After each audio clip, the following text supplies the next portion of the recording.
Olá, a nossa live de hoje não podia ser sobre outro assunto a não ser a eleição norte-americana e a derrota de Trump e a vitória de Biden. Nunca uma eleição nos Estados Unidos, ao longo da sua história e nas relações mais próximas com o Brasil, especialmente a partir da Segunda Guerra Mundial no século XX, foi tão importante como essa. Não tanto pelo que ocorria lá, mas pelo que ocorre aqui. É sui generis isso. E por quê? Sempre houve muito receio, muita preocupação no caso brasileiro em relação aos interesses norte-americanos aqui no Brasil, né? Ao longo da nossa história, especialmente a partir, insisto, da Segunda Guerra Mundial, com aquela construção toda da Guerra Fria, com todos aqueles acontecimentos que vocês bem sabem. Porém, dessa vez, o interesse brasileiro pelo que estava ocorrendo lá era devido à aliança, não aliança, nem uma aproximação, mas uma relação de submissão, como nunca na história do Brasil republicano, mesmo em momentos complexos da história do Brasil republicano, ocorreu entre um presidente do Brasil e um presidente norte-americano. E uma submissão de livre e espontânea vontade, era um servo voluntário, né? É aquela servidão voluntária. Ele quis, Bolsonaro, ser servo do amo, ou seja, de Donald Trump. É algo assim que nós não encontramos paralelo algum na história do Brasil. Certamente, e os acontecimentos agora de hoje já mostram isso, o Trump, e nós já tínhamos comentado isso anteriormente também em outros encontros, vai tentar melar o jogo, ou seja, criar uma série de questões jurídicas, mas não vai alterar o resultado eleitoral. Em janeiro, Joe Biden toma posse como presidente dos Estados Unidos. E por que isso para nós é tão importante?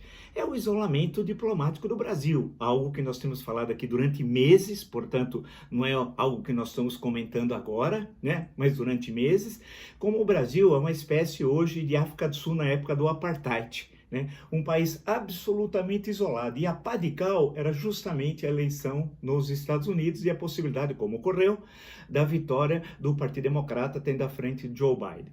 O que vai acontecer daqui para frente? Bem, em termos de relações internacionais, como disse anteriormente, o absoluto isolamento do Brasil.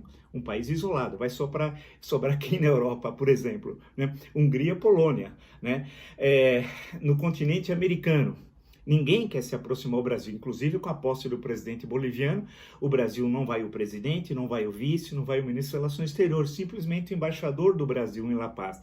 É uma medida absolutamente descortês com um país amigo do qual o Brasil tem fronteira, tem relações econômicas bastante importantes, né? E seria o mínimo da cortesia, da boa educação, o comparecimento do presidente brasileiro na posse do legitimamente eleito presidente boliviano, que foi eleito no primeiro turno com mais que o dobro de votos que o segundo colocado. Porém, isso não vai ocorrer.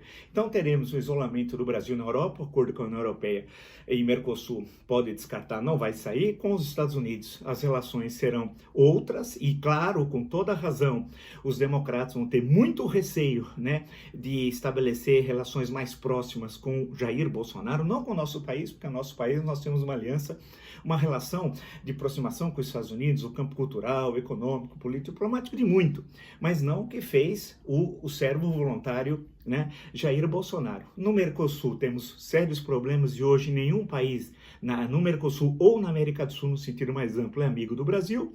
E no Oriente teremos sérios problemas, especialmente com o nosso maior parceiro comercial, a China. Isso é evidente, porque a China vai responder às sucessivas agressões de Jair Bolsonaro.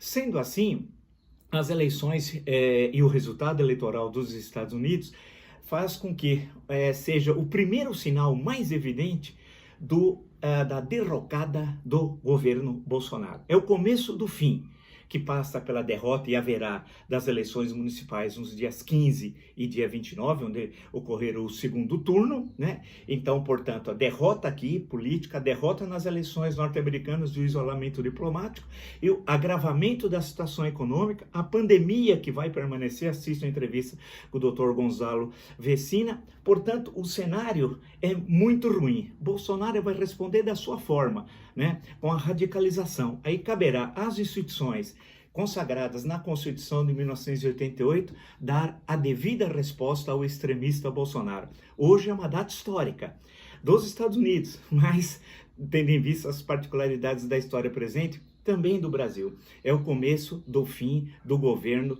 de Jair Bolsonaro, que eu chamo com muita razão de mandrião, um homem, um obtuso, um parvo, que foi fruto de um processo histórico complexo dessa década que está terminando, mas nós vamos virar essa página. E começou a ser virada a partir de hoje. Continuará no mês de novembro, vai se intensificar em dezembro e tenho certeza que no início do ano essa conta política vai ser acertada no campo democrático-republicano, ou seja, nunca deixando de lado a Carta Magna, a Constituição Cidadã.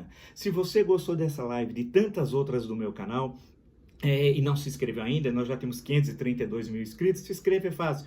Marco Villa, blog do Villa, Marco Antônio Villa, avise os seus amigos, suas amigas, né? Ativar as notificações, que é o sininho, colocar like no que vocês gostaram e utilizar como vocês muito bem fazem a página dos comentários. Não deixe de ver as novas entrevistas que nós postamos. Insisto, encerrando, hoje é um dia histórico. É o começo da derrocada de Jair Bolsonaro.